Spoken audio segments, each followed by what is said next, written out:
ഞാൻ എൻ്റെ മാധ്യമപ്രവർത്തനത്തിൻ്റെ നല്ലൊരു പങ്ക് ചെലവഴിച്ചത് യഥാർത്ഥത്തിൽ ഡൽഹിയിലാണ്.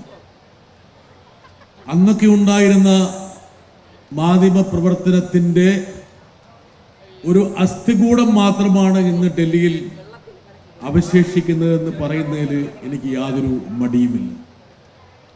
ഇന്ത്യൻ ജനാധിപത്യത്തെ അർത്ഥപൂർണമാക്കിക്കൊണ്ടിരിക്കുന്ന മാധ്യമ മേഖല എന്നുള്ള ഒരു സംജ യഥാർത്ഥത്തിൽ എവിടെയോ പോയി മറഞ്ഞിരിക്കുകയാണ്.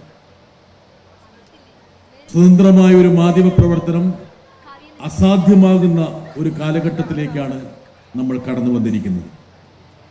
അതുകൊണ്ടായിരിക്കാം സുപ്രീം കോടതിയുടെ മുഖ്യ ന്യായാധിപനായിരുന്ന ജസ്റ്റിസ് രമണ പറഞ്ഞത് അന്വേഷണാത്മക മാധ്യമ പ്രവർത്തനം ഇന്ത്യയിൽ അസ്തമിച്ചു എന്നുള്ളത്. 1988 ഞാൻ ഡൽഹിയിലെത്തിയത്. എനിക്ക് സുഭാഷൊക്കെ ഡൽഹിയിൽ മാധ്യമ പ്രവർത്തനം നടത്തിയിട്ടുള്ള ആളാണ്. അന്നൊക്കെ തോമസ് മാഷയുടെ എം പിയാണ്. അന്ന് രാജീവ് ഗാന്ധി 4-3 ഭൂരിപക്ഷത്തിന് ഭരിച്ചുകൊണ്ടിരിക്കുന്ന സമയമാണ്. എങ്കിൽ പോലും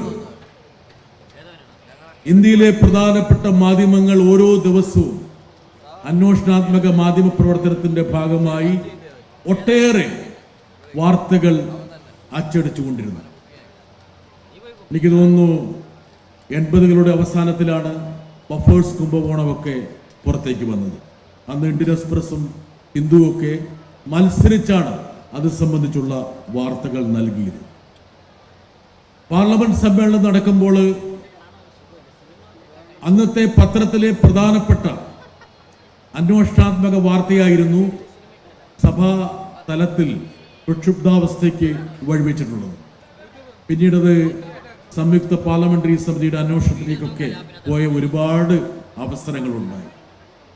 ഇന്ന് അത്തരത്തിലുള്ള ഒരു എക്സ്ക്ലൂസീവ് വാർത്തയും ഇന്ത്യയിലെ മാധ്യമങ്ങളിൽ വരാറേയില്ല. ഇന്ന് ഇന്ത്യയിലെ മാധ്യമങ്ങളുടെ യഥാർത്ഥ ജോലി എന്താണെന്ന് ചോദിച്ചാൽ ഒരുപക്ഷെ ഇന്ത്യയിൽ ധ്രുവീകരണം സൃഷ്ടിക്കുക എന്നുള്ളതിലേക്ക് മാറിയിരിക്കുകയാണ്. കഴിഞ്ഞ ദിവസമാണ് ഇന്ത്യയിലെ പ്രധാനപ്പെട്ട 3 മാധ്യമ ഗ്രൂപ്പുകളെ ശിക്ഷിച്ചത്, പിഴയിട്ടത്.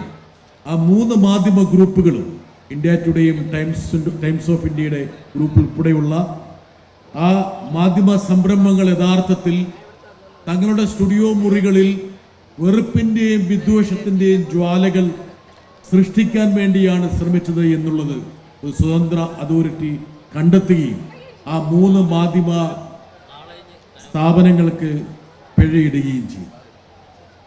അതൊരു ഒറ്റപ്പെട്ട സംഭവമല്ല. യഥാർത്ഥത്തിൽ ഇതാണ് ഇന്ത്യയിലെ മാധ്യമങ്ങളുടെ പ്രധാനപ്പെട്ട ദൗത്യമെന്ന് ആൾക്കാർ വിധിയെഴുതിക്കൊണ്ടിരിക്കുമ്പോഴാണ് അതിന് അടിവരയിടുന്ന രീതിയിൽ അത്തരത്തിലുള്ള ഒരു പിഴയിടൽ പ്രധാനപ്പെട്ട ഒരു ഏജൻസിയുടെ ഭാഗത്തു നിന്ന് ഉണ്ടായത്.